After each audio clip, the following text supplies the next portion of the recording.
जय हिंद दोस्तों, आप सभी का फिर से एक नई वीडियो में स्वागत है। अपने आज की इस वीडियो में हम जानेंगे कि व्याकरण किसे कहते हैं, यानी कि व्याकरण की परिभाषा क्या होती है और व्याकरण कितने प्रकार के होते हैं। चलिए बिना देर किए वीडियो को स्टार्ट करें।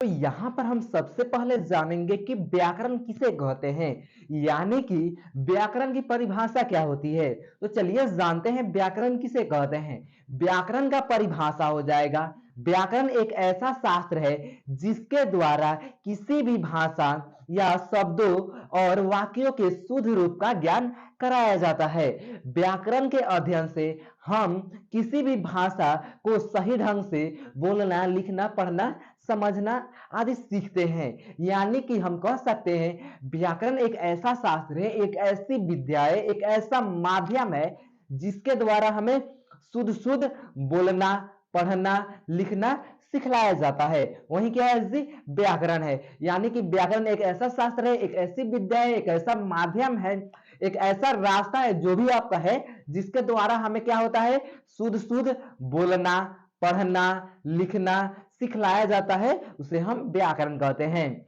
यानी व्याकरण के ही अध्ययन से हम क्या करते हैं, शुद्ध शुद्ध बोलना, पढ़ना, लिखना किसी भी भाषा का, जिसे हिंदी है तो हिंदी व्याकरण पढ़ने से हमें क्या होता है, हिंदी में शुद्ध शुद्ध बोलना, पढ़ना, लिखना हम सीखते हैं।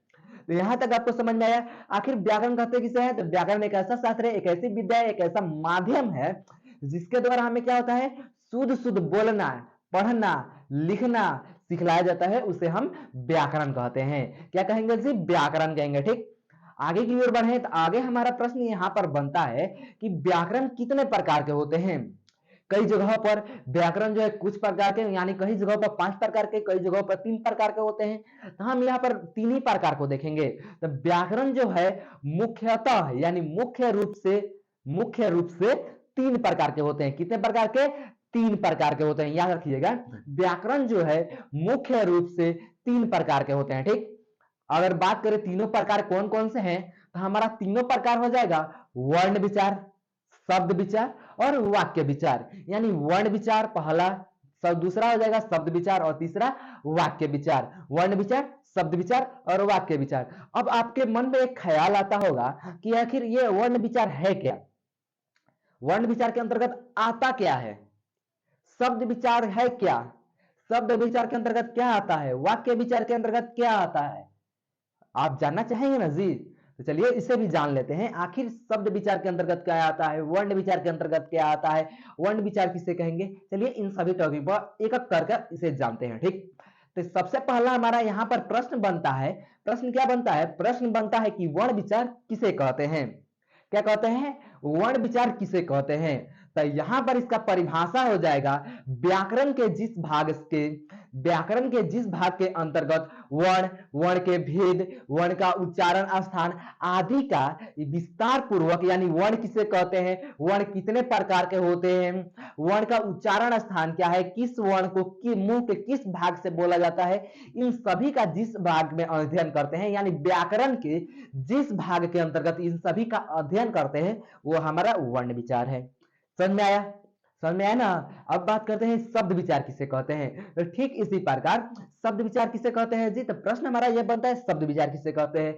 अगर इसकी परिभाषा की बात करें तो व्याकरण के जिस भाग के अंतर्गत, यानी व्याकरण का वह भाग जिसके अंतर्गत शब्द की परिभाषा, वेद, उत्पत्ति के आधार पर, यानी कि उत्पत्ति के आधार पर कितने भेद होते हैं, रचना के आधार पर कितने भेद होते हैं, रूपांतर के आधार पर कितने भेद होते हैं, प्रयोग के आधार पर कितने भेद होते हैं, अर्थ के आधार पर कितने भेद होते हैं, इन सभी का विस्तार पूर्वक अध्ययन करना ही क्या कहलाता है जी, शब्द विचार कहलाता है।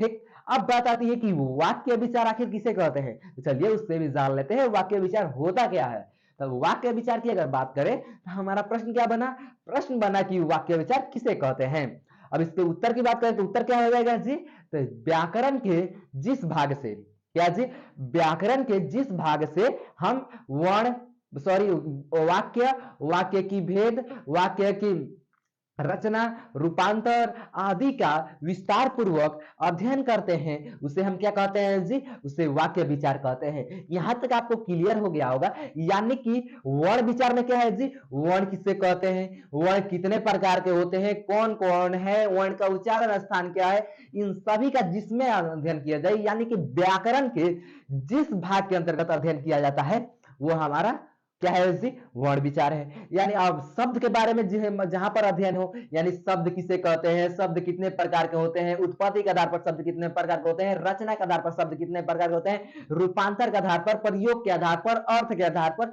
इन सभी का जहां पर भी अध्ययन हम करते हैं, व्याकरण के जिस भाग में अध्ययन करते हैं वो हमारा शब्द विचार है। क्या है जी?